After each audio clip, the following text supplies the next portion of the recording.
I'm very excited to introduce you to Sam Bankman-Fried. Everybody likes a story about an underdog. He's the CEO of the cryptocurrency exchange FTX. The wealthiest person under 30 in the world. Someone out of the ordinary. What makes him so different and so rich? You said you always... Reputation is... Do you think he was doing this for reputation, He bro? wasn't. Exactly. So from the very beginning, But he said he was doing it for reputation. That's what he told you. He's like, I don't care about the money, right? That's what he told the public. Yeah, in that interview, right? Yeah, exactly. Like, I don't care about being a billionaire. I can sleep on my beanbag. I want you guys to see this, which is another clever trick they use. They deliberately painted this picture. Bro, we've been talking about these things. Disclaimer.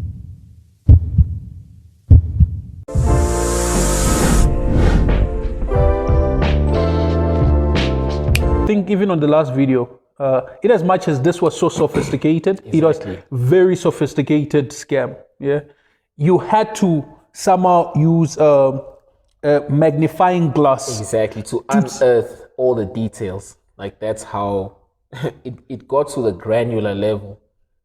That's how much work was put into FTX. And only if you did that were you going to see the bits and pieces that didn't match and they were not put together and corresponding and in correlation with each other.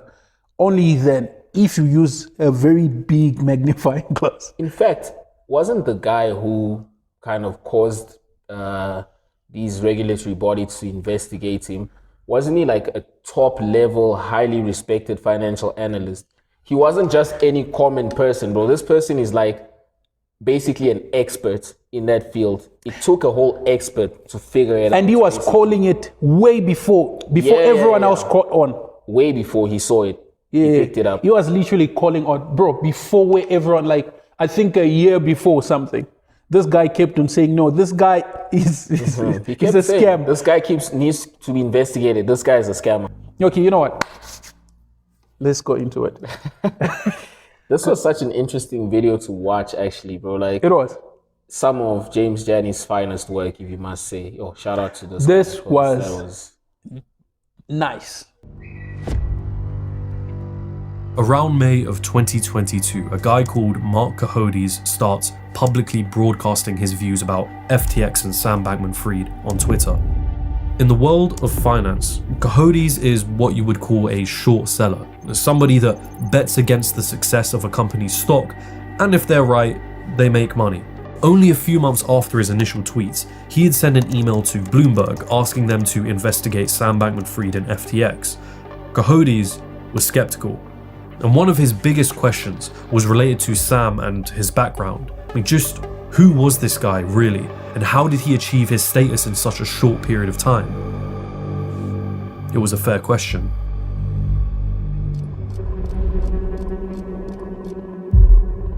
To save the world, don't get a job at a charity, go work on Wall Street. That was the title of a post on a forum in 2013, 9 years before the Super Bowl of 2022. It was written by a guy called William McCaskill. He is the Associate Professor of Philosophy at the University of Oxford, co-founder of the Effective Altruism movement.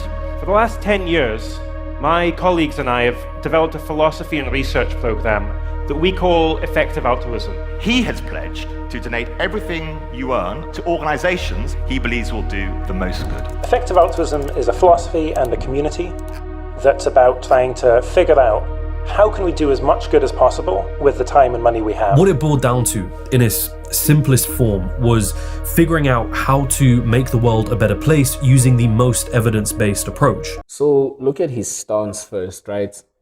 Sam is, or he was part of, I think he still might be, a movement called Effective Altruism. Yes. Right? Mm-hmm. Which basically means if you want to be, or altruism is basically giving, right? Or being generous or in some fashion. However, with effective altruism, the idea is that you can make a better impact to charity organizations and any kind of welfare system by firstly becoming as rich as possible or as acquiring as many resources as possible. You need to become resourceful first. You need to have resources so you can give resources, right? It's contrary to, or slightly contrary to traditional altruism, where you would be part of a charity or work for an NGO or work for an NPO, right? Yes. Because that is altruism. But with effective altruism, the much more differentiator different, is that make money so you can give money. Yeah. You're not depending on some NGO and everything You're for not other people writing to donate letters. to know. No. Yes. You're giving money because you believe in something. You actually make money first and then you give money. I see nothing wrong with that. That's a personally. beautiful approach. That's a lovely philosophy. But Chris, was that the only thing to this effective altruism group? Because I mean, we went through this, yeah? I watched it and I was like, nah. I think that's just a philosophy that is put forth that identify the group. There's literally, I personally feel there's literally more to the group. You think there's something beneath? There's, Okay. I feel like, look, considering that with the whole scandal, a lot of people implicated directly or indirectly came from that movement. bro, what's a movement? It's a collection of ideas, right? People. People are a movement. Connections. But of course, without people, the movement is dead. Resources. That's what I'm saying. There's literally more. Because he's a product of that very group. He is a product of that group. Did he build everything he has from scratch? No, he didn't. Don't you think, right? Okay, but then this point is like twofold, because I was going to say, Okay. do you not think the idea behind maybe finding all these loopholes in financial systems was because he worked in a financial firm for a few years, right? I think between 2013 and 2017, for 4 years, he worked at a Wall Street level firm. So he got the knowledge and skills and expertise. We can't fault him on that. Yes. Right? Don't you think that's where it stems from? But then my rebuttal to my own point would be he actually left a high-paying job at Jane Street, right, to pursue aspects of effective altruism. Is that not contrary to effective altruism as a construct itself? Because then if you are removing your source of income, how will you be an effective altruist? That's what I'm trying to point out, Chris. That's what I'm trying to point out. Yeah. There is more to the group than That's very weird. this philosophy. So the group knew that he was going to basically go against the philosophy and they still let him do it? In fact, they helped him. They did. They helped him. They gave him a job elsewhere, right? Okay, fine. One might argue that entrepreneurship is a way to make lots of money. But with entrepreneurship, look at the risk to reward ratio, right? High level job in the financial sector, earning you crazy amounts of money because Sam went to a good school. He's a pretty smart guy, Yes. right? Versus the risk of starting a business. Granted, the time, okay, let's say, give him the benefit of the doubt because the time when he was doing it, 2017 was crazy, bro. Crypto all over the place, right? Yes. Everywhere you look, crypto. And being on the inside, he could have known more than the common man. Fine, but still, it doesn't take away the fact that starting a business is risky, bro. That level of risk, you can't be so sure to say, okay, it's gonna work out and I'm gonna leave this high-paying job. And the same philosophy that caused me to get the high-paying job in the first place, right, is supportive of me going against it. But remember, I think, didn't he join the... No, I think he joined the movement after quitting his job. He did. He was employed by the founder of Effective Altruism. Yeah. So he actually joined the movement after quitting the job. Fine. That's nothing wrong with that, okay? But still, personally, I'm just saying, there's literally more to the group. Regardless of him going contrary to the whole philosophy and the whole belief and what the group literally stands on, there's still more to the group. It's not just a group. I personally feel it's a mastermind. It's a group of individuals who had to establish, had great ideas, had resources available, and wanted to make more money. Then comes this man who has worked in a trading firm, He knows the way about trading. He knows things. He's got friends as well. What do we do? Oh, let's utilize him. I think Sam was a pawn, bro. Yeah. Whoa. But it makes so much sense when you put it that way, because think about it. It seems too much of a coincidence the way he rose. Don't you think? It's too 4 much. years, Chris. In four, that's Chris, 4 very quick. That's meteoric, bro. And how old was he when he was a billionaire? 28 years old. Bro. Someone basically my age with 4 years of business experience becomes a multi-billionaire, not just even like 1 or 2 billion. Nah, think Aliko Dangote, richer than even Aliko. Somebody who's worked his whole life to be like a billionaire. Most billionaires aren't that young.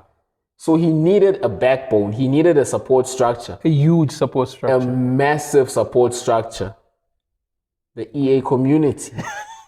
They could be the masterminds behind this whole thing.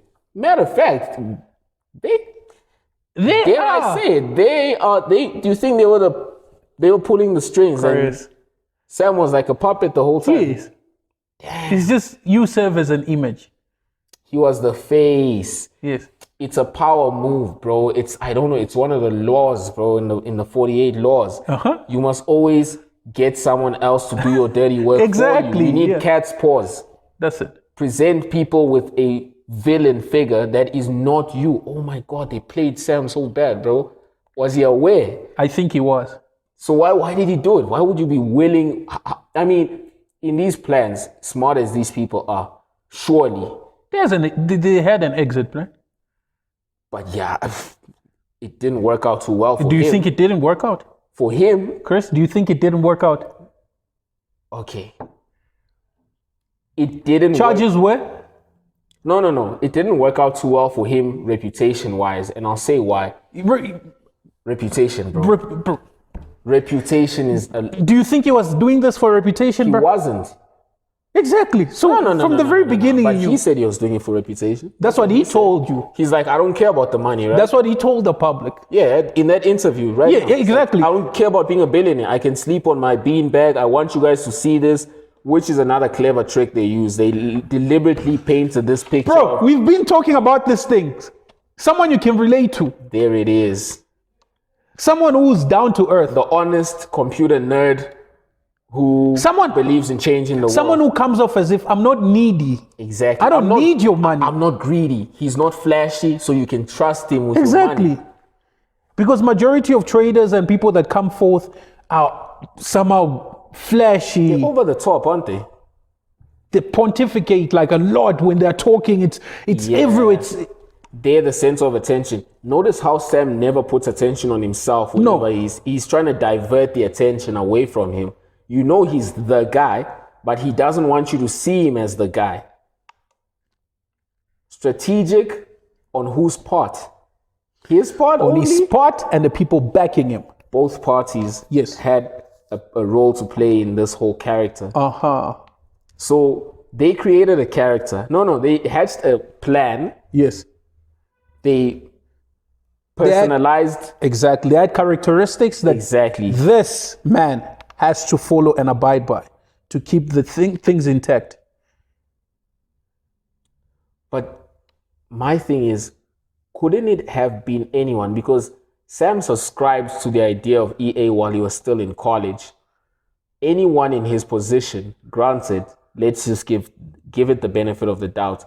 Anyone, what are the odds that a 24-year-old or 22-year-old, right? However young he was, 22-year-old students that goes to MIT, that has a degree in mathematics, will subscribe to altruism, effective altruism. He couldn't fine. It appealed to him, but it could have been anyone. That's why now I think your point has more weight, because now if it was designed specifically for one person, it was never going to work out. It could have been anyone. It could have been John, who did exactly the same thing, was exactly the same character. Could have fit in anyone. Boom. Any person. Any person with those specific characteristics. But he just fit in. Chance? Not per se. No, I don't think it's just chance, bro. One strategy was known as earning to give, which meant maximizing your own wealth so that you could give away more to charitable causes, or as others might put it, get filthy rich for charity's sake. He described a student who had been convinced by the philosophy and now works in finance at a trading firm called Jane Street, giving away 50% of his income to charitable causes. In the same year he made that forum post, McCaskill heard of another student at MIT that may be a good fit for the movement. A 24-year-old physics undergraduate who went by the name Sam Bankman-Fried. And just like that, Sam Bankman-Fried was introduced to effective altruism. He was a mathematics nerd with a passion for utilitarianism and a vegan who already engaged in animal rights activism. McCaskill persuaded Sam that instead of working for charity directly, he could make a greater impact by pursuing a high-paying career, then donate a substantial amount of his income to charitable causes. Sam was convinced, and just like the student mentioned in McCaskill's forum post, Sam decides to get a job at the same trading firm known as Jane Street. It was a popular firm amongst other effective altruists. Little did McCaskill realize just how much damage his new convert would cause the movement in the years to come. They fished him. No coincidence. They headhunted this guy. Yes. Okay. That answers the question. So it was no coincidence at all. No. McCaskill has a bigger part to play than people actually think, hey? He, for lack of a better phrase, could be the puppet master to this whole thing. Because he's the prophet, no? Of effective altruism. He is the prophet of EA. And he heard of somebody who might fit the description. And what did he do? Headhunted this guy. I think we applaud him on his part, bro. He should be commended. Because I think he's smart on the part that he realized that, you know what, guess what? I cannot execute this plan I have. Let someone else play the part. That's smart. Yeah, because how many people want to play the part and be the face of every idea they have? Too many people, and that's why some ideas, brilliant as they are, don't work out, because you want to be the judge, jury, and executioner to your own ideas. Mm-hmm. You've got to think about it strategically, like McCaskill did now, because with the founder of an idea, there is so much at risk. There's a lot of play. There's a lot of moving pieces if the founder is also the leading component of it. It is easier to catch you out. Boom. There it is.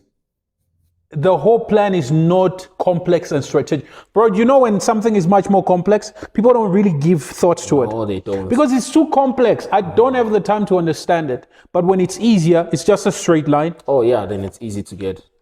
What a brilliant plan. You find out the prophet of effective altruism is not even the bigger guy. Could have someone behind him. Yeah.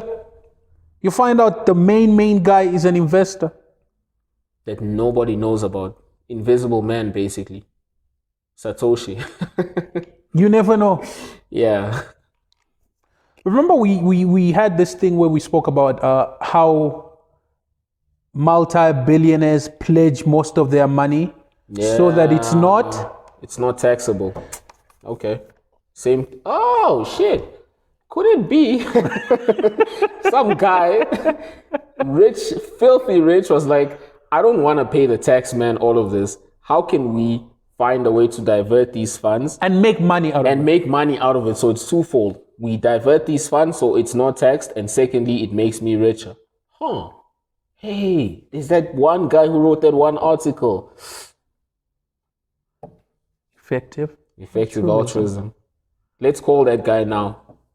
Hey, boom.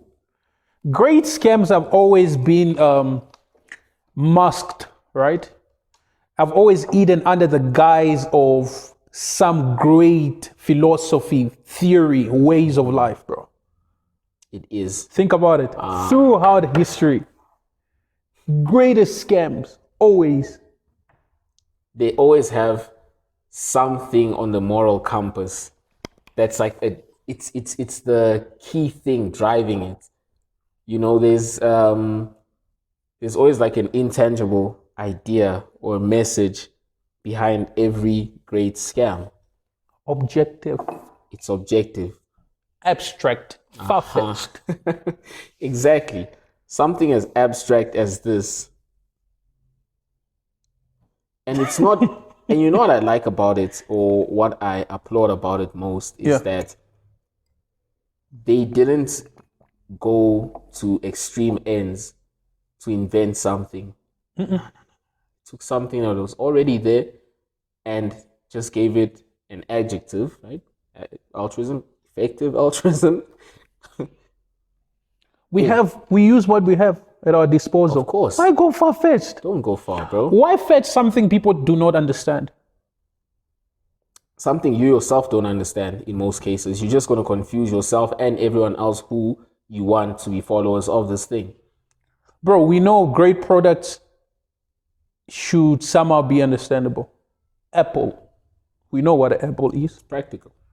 Dell. That's an easy thing to remember. Easy sell. Sunlight.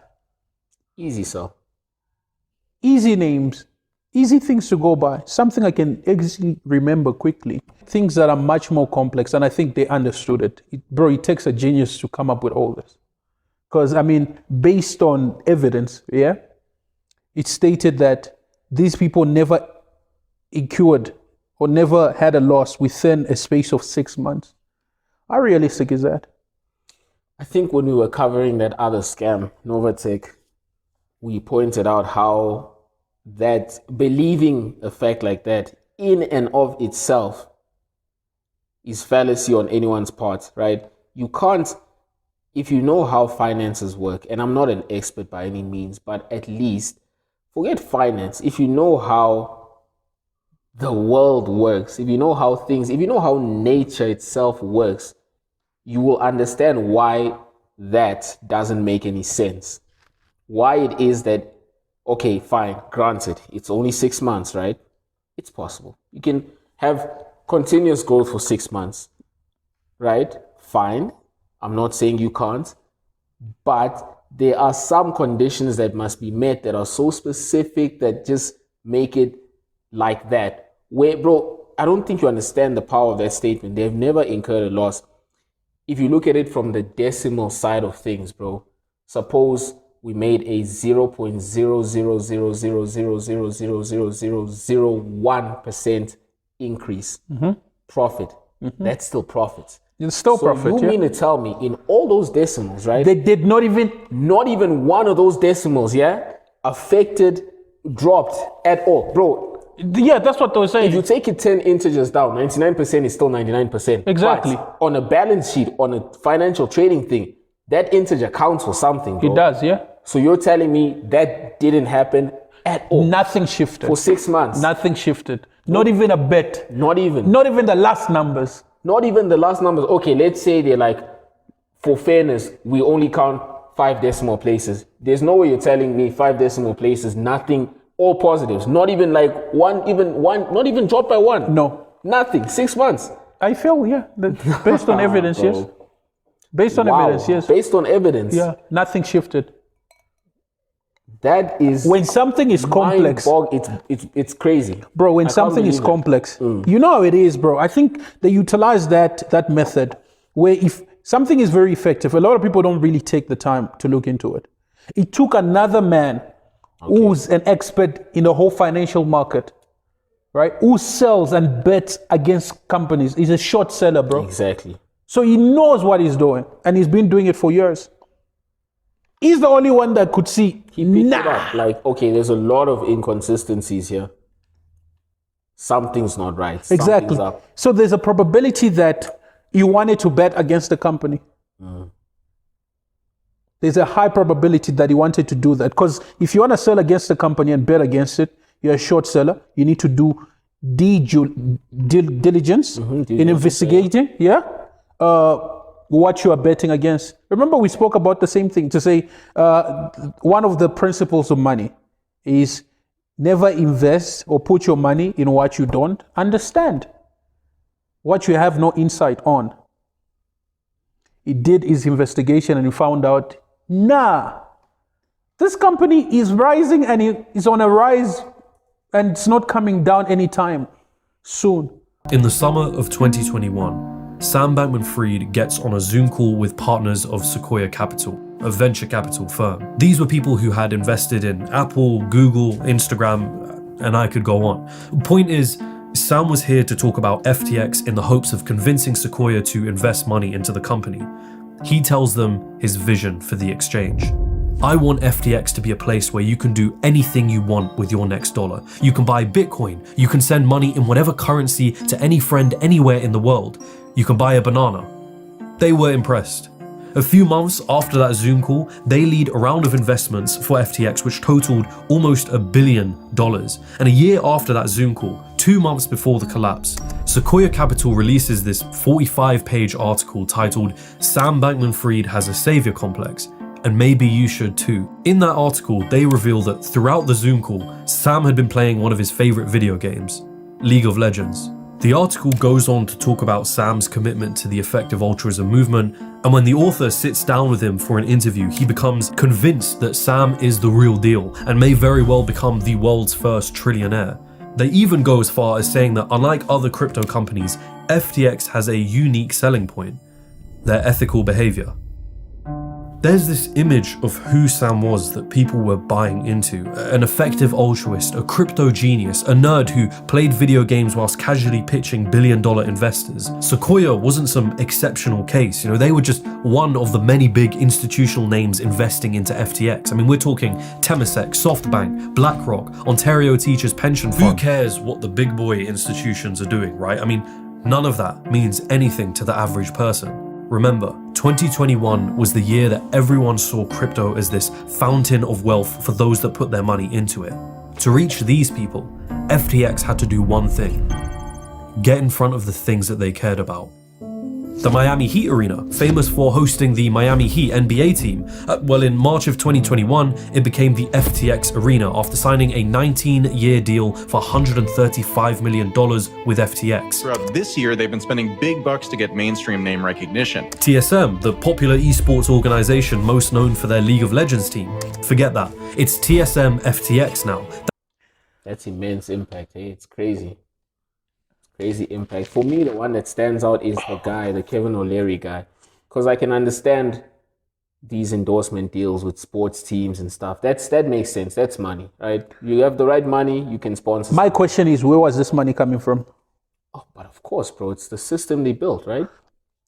This trading All platform. that money, Chris, it's scary.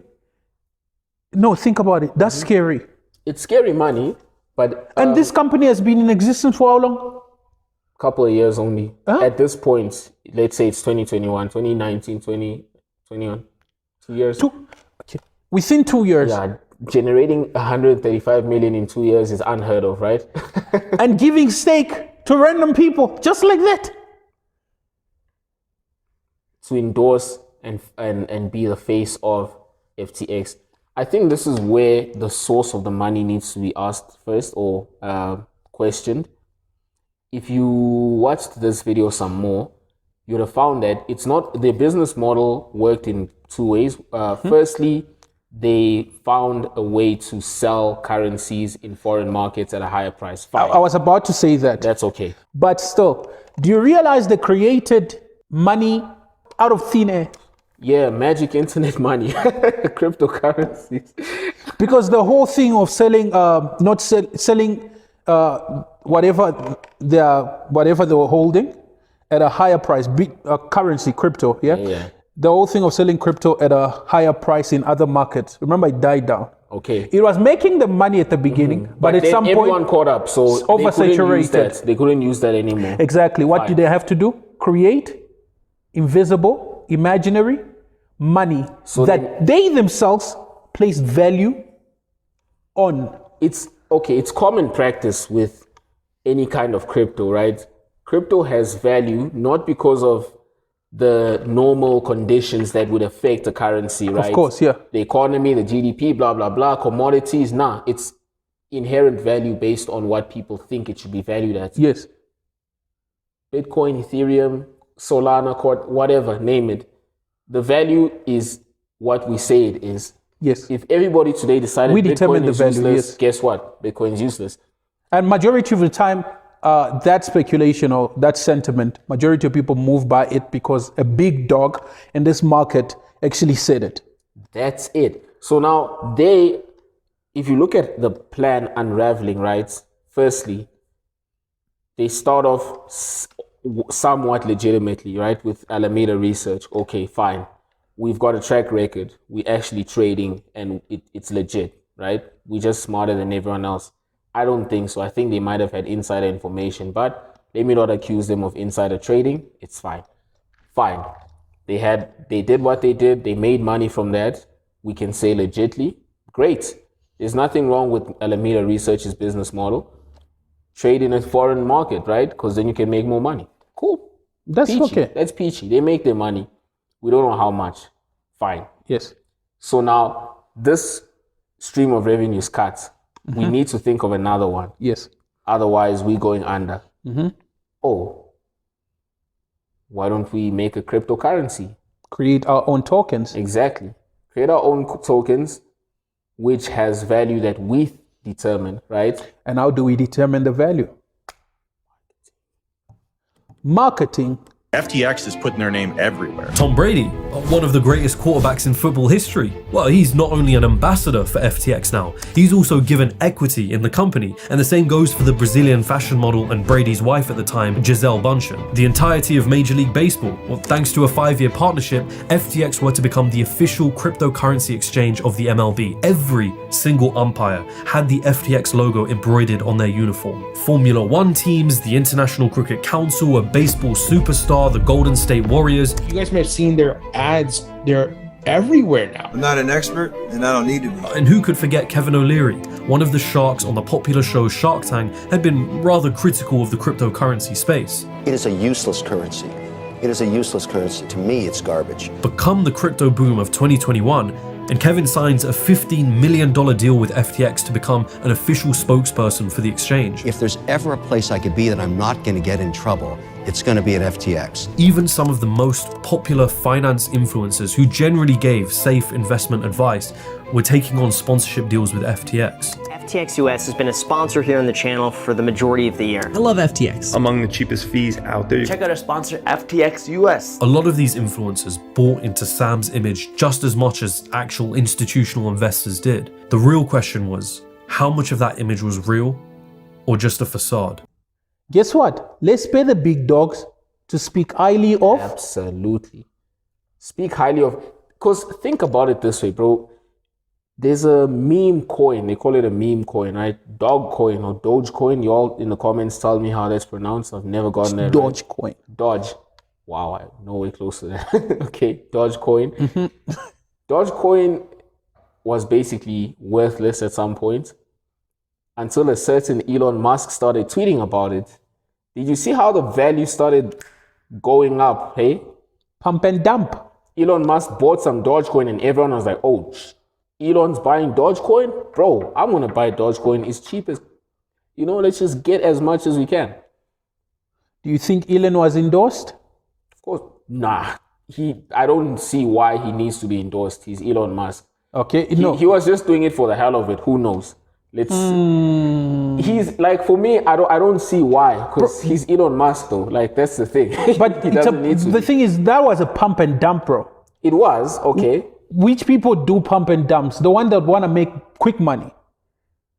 So if he's not doing it for his own sake, that means he's just supporting some person, some individual who was like, come on, Elon, just speak great of this coin. Buddy, bro, be a buddy. Just speak. Your words have so much value in the eyes of people. Pump and dump. Boom. It's gone. So now they get into these marketers. This is why, bro, like, I've heard this statement so many times that everyone has a price. And when I was a kid, it didn't mean anything to me. When I finally understood what it meant, I was skeptical and I was like, no, surely, somewhere, somehow you will say no. Like, no matter how ridiculous the offer. I was naive enough to believe that at some point. But then with this Kevin O'Leary thing, now I'm convinced beyond reasonable doubt that everyone has a price. Because this is somebody who was on the news, bro. This is NBC talking smack about Bitcoin. Bitcoin is the cryptocurrency. It's the OG cryptocurrency, bro. And its value there was $8,000. This must be somewhere in the late 2010s. Yes. You're talking bad about that. Like, nah, Bitcoin, it's useless. Something that made people millionaires, multi-millionaires. Billionaires, bro. Exactly. The Winklevoss twins. The guys that co-founded Facebook with, what's this dude, Zuck. See? Exactly. Increased their network like crazy because of Bitcoin. Yeah. So now such an individual was bought at what? 50 million. He has a price. Personally, I feel the whole thing of everyone has a price applies. It's just what price? How much is it? Because at the end of the day, everyone will always have a price. As long as we're still alive, as long as we're still needing, regardless of how much resources I have, I still want more. You will still and you will continue having a price. The question is how much?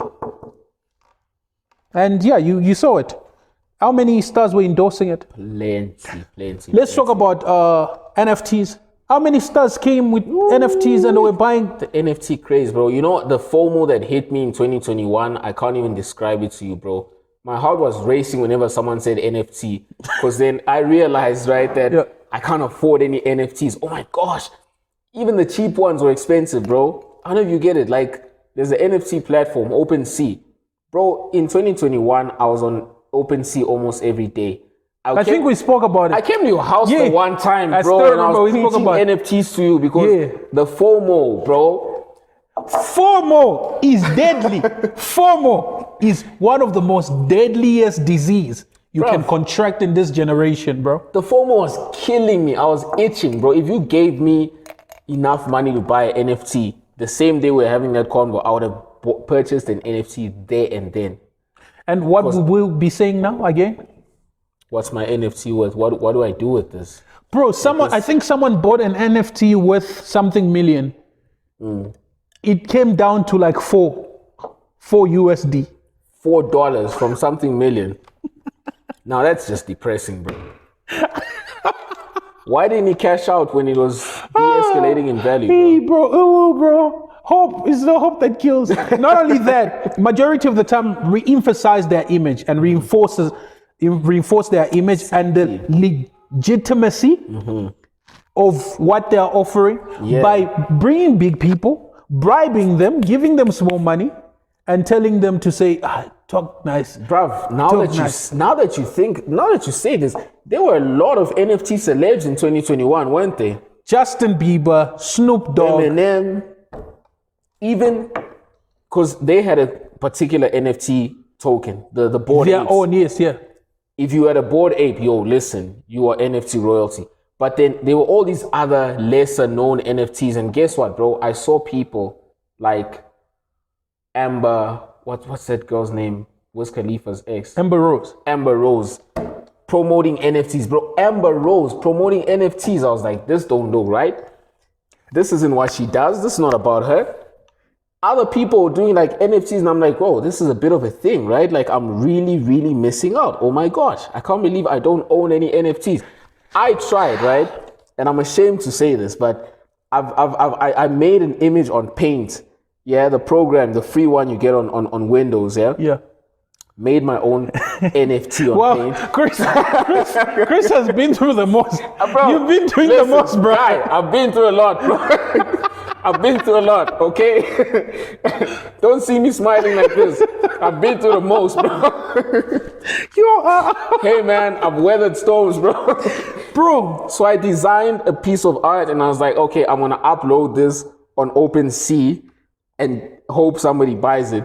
Because all it has to be is a JPEG, right? Yeah. Made a random JPEG, like, I bet. This is my NFT, I'm gonna upload it. Then I discovered, no, you need a crypto wallet, you need this, you need that. Ethereum to back your things up and stuff like that. I can't afford any Ethereum, bro. So that dream died very quickly. But the point is now, a lot of people were big endorsers of these things. And same thing with FTX. the FTX arena, bro, the Miami Heat, the FTX arena, or sports franchise, a whole baseball league, a whole Tom Brady, greatest NFL quarterback that has ever played. What does he understand? Bro, there's one thing. Wow. If you see any person that has the slightest, not even some ounce of knowledge on a certain thing that they're advertising, don't buy into that bullshit. Bro, you know what the funny thing is with this whole, right? Steph Curry, who I respect and like one of my favorite athletes ever, said it with a smile on his face. It's like he did this to all of y'all and everyone was like, yes, I don't need to be an expert to do this. Oh my goodness, bro. The way I'm scared of Do you think Steph invested in it or he was just paid? He was paid, of course, bro. He was endorsed. You think Steph would invest his hard-earned NBA money on FTX? Of course not, bruv. He's got an accountant and a team and stuff. So now not gonna look the into question that. is, if these people understand and these people have money, have a lot of money in abundance, understand that side of money or that side of investing, that you don't put your money in things you do not understand. Shouldn't it be some warning to us as individuals, as commoners, people that do not have money? I personally feel it should be alarming to us as people. It should be, but then again, remember, these people are our heroes, bro. Who's to say, that Steph didn't sit down at length with Sam and Sam explained this to him, or Sam sent him a slideshow or whatever? We don't know, bro. Like, unfortunately, we never know. Even if Giselle Bundchen, who's a whole model, right? Yeah. I can't say just because she's a model, she knows nothing about finance. I can't say that. I don't know what she does in her personal life. Who knows? She gets financial training 2 hours a day, every day. That's more than I get, I'll tell you that. Personally, I doubt it, Chris. You know why I doubt it? Yeah? You know why I doubt it? Let's talk about NFT. Who were endorsing that thing? If they did have even the slightest knowledge or an ounce of investing knowledge, do you think they would have gone with that? Because at the end of the day, their reputation is at stake. Exactly. So that means they didn't understand it at all. Realizing just paid ridiculous money. Exactly. Tom Brady should have understood, oh, my reputation is at stake. This thing is a scam. So what does it say, bro? In as much as this thing was so complex, I know this thing was so complex. Yeah. The whole strategy and the whole plan and the whole FXT empire and pyramid was literally so complex. But I personally felt these people did not do that due diligence to find out about all this, bro. Do you know what I think? And did not invest in it. Yeah, for sure. I was going to go off that angle. These people didn't genuinely invest. When you're a high net worth individual like that, I can only assume you're not in charge of your own finances like that. You've got a team of professionals that handle your money for you, right? To ensure that you stay rich. If you sent this pitch to your finance team, they quickly would have rubbished it. They'll shred this thing like, nah, we're not investing in that. Sorry, that's not happening. But they'll be like, oh, but you're a famous person. You can still get paid off it, though. Let's call our lawyer and ask them to make us an offer with these particular terms. Boom. You still get money and your money's still safe. So it's messed up on their side, right? Knowing that you're going to cause, okay, let's give them the benefit of the doubt. Maybe they didn't know FTX was a scam. Maybe. Nah, bro. A person, an insane, genuine financial individual does really understand this thing. Bro, this is money out of thin air. Money that is being determined, the value of this money is being determined by ESAs and what people say and how people feel. That's dangerous, bro. What else, bro? Is this money? FTT, exactly. FT token. The tokens, what are they backed up by? What was it? It was never a stable coin. By the way, that's a coin that's backed up by a commodity, right? For those of you crypto enthusiasts out there. It was never a USDC. Nothing. No, what do they call it? CBDC, a central bank digital currency. It was never that. What was the value that was determining, or where did the value stem from? We don't know. Market sentiment. Oh my goodness. How I feel and how I perceive. Damn. So the value of these things were being called by how people felt. It's a bunch of people that put their money together and feel like, oh, it is safe, so it still stays stable. If I feel like things are running out, because how did Binance destroy FXT, because Binance is the one that pulled the knife. Yeah. It's the one that just... No, they just pulled the plug on that. Yeah, because Binance could have saved it as well. They could have, but they chose not to. But chose not to. How did they pull it so quickly? Because they were the bigger dogs. True. They invested in it. Louder bark. Exactly. Oh, yeah, I forget that part. They actually did invest in FTX. They did. So they were the bigger dogs. And not only that, they were tweeting about it. A whole Binance, which is also a platform similar to FXT. With its own token, by the way. And has been in the market for trustworthy. They've been running smoothly for a while. Yeah, for a minute. Like before 2011 or something. Before FXT even came into the picture. So people would literally trust them more than they would FXT. So now, they called the shot. When they pulled out, that price dropped, eh? Oof. That was crazy. I mean, how do you feel about the people that invested? Because in this documentary, there was an anonymous person whose face and voice was blurred out. And this person was just so defeated, bro. Because, like, they put money in the whole thing. And they had, like, a lot of money, right? And then their money was basically pocket change at the end of this crash.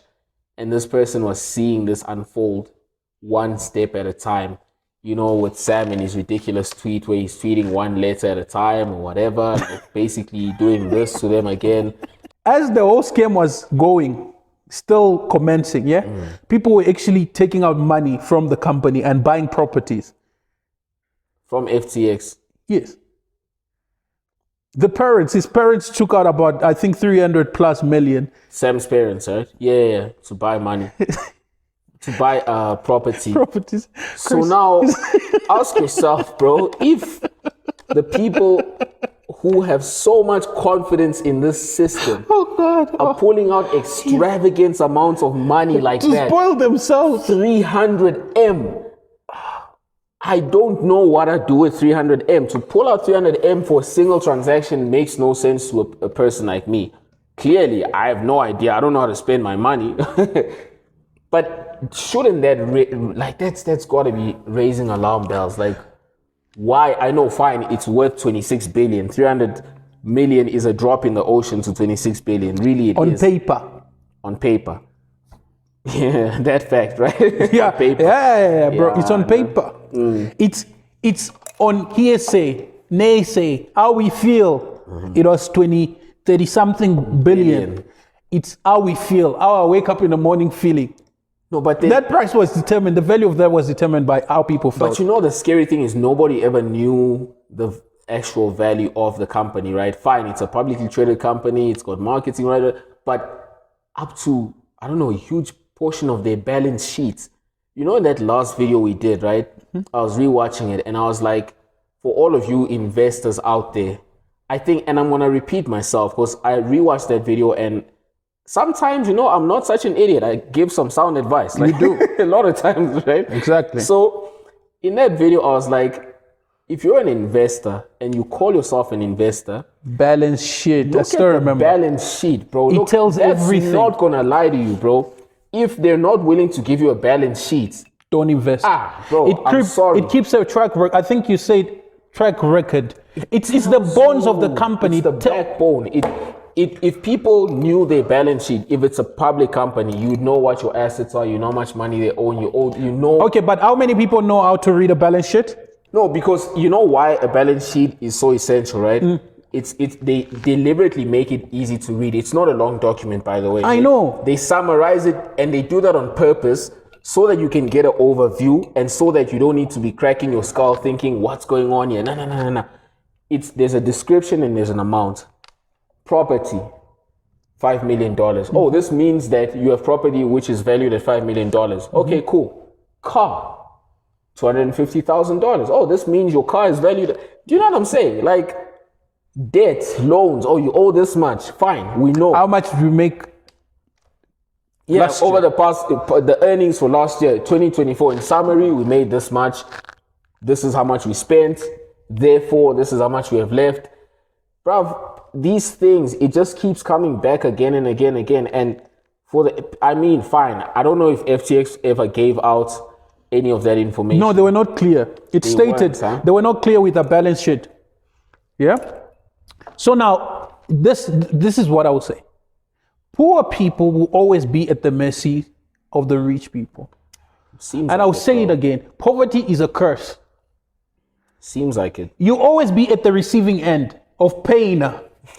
Well, man, but that's you always sad, be at the bruv. receiving end of pain. Why? Because that's how it is. That's how it is. Or even, you know what? In this one, bro, I feel like poor people didn't get hurt that much. Because if you had money, think about it. If you had money to invest in FTX, it means you might have had disposable income. Not your life savings. Now, don't go do something silly like invest your life savings. Oh, wow. The man was... Yeah, he did say that, didn't he? He did go put his life savings. Of course, he says something about the promotional money. When he got promoted, the bonuses, he was putting aside. So his savings went into that. Okay, another tip. If anything needs you to put your savings in it, don't do it. Another tip, fear FOMO. Hey man, look, I'm glad I didn't upload my NFT on the thingy. I don't know, it probably would have made me some money. I hope it would have, because it was a dope piece of art. I liked it. I took time doing that with the free software that you get with Windows. But now, the FOMO, bro, is just, it's a beast, it's a devil that will consume you piece by piece. And if you're not careful, you fall into traps like the FTX scandal. And the sad part is, I think James said it best at the end of his video.